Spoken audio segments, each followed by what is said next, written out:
Are you a parent, caregiver, therapist, or teacher and worried about your child with autism and the self-stimming behavior? If so, you're not alone. A lot of people have questions about how do I address this? What do I do? And so what I tell people is that, first of all, remind ourselves about neurodiversity and reminding ourselves that part of the diagnosis of autism is repetitive self-stim behavior.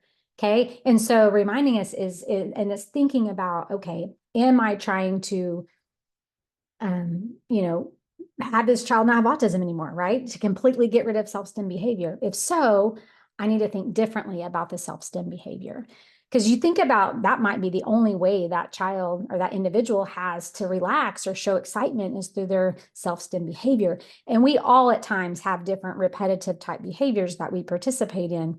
So, however, you might also be questioning, and I do sometimes too, but it feels like there's certain situations where they're trying to tell me something more with that self-stim behavior. And in those situations, we definitely want to address it, to see if there's ways that we can, strategies and ways that we can teach them to communicate how and what they need. And so these are some questions to think about when you're looking at self-stim behaviors. Is the individual frustrated and they don't have another way to tell you? So sometimes when autistic individuals are frustrated and they don't have another way, they might start participating in more of those repetitive type behaviors because they don't have another way to tell you how frustrated they are.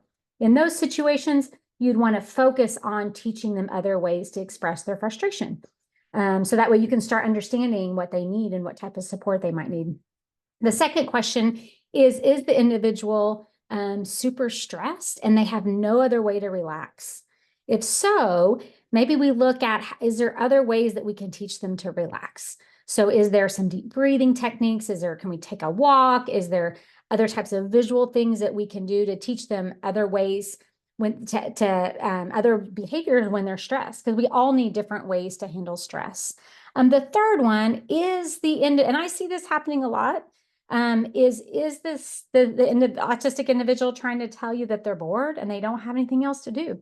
I see this a lot in young children when they haven't learned a lot of different play skills, is that their behaviors in those situations might be primarily repetitive and stereotype behaviors because they don't know how to play with the toys. They don't know what's coming up. They don't know what's next. In those situations, I would spend a lot of my time really on teaching play skills and also making sure that the expectations are clear. So maybe the other students in the classroom, the other children, they know kind of how to rotate between the stations, or they know how to occupy their time. But for the individual with autism, they might not know. So we might need to put a little bit more structure and clearer predictability in there.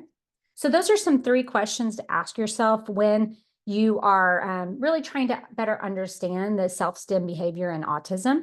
But once again, reminding ourselves about neurodiversity and how we need to respect individual differences. But also with that thinking, do I need to teach them a way to communicate, to advocate really how they're feeling and what they need? Thank you.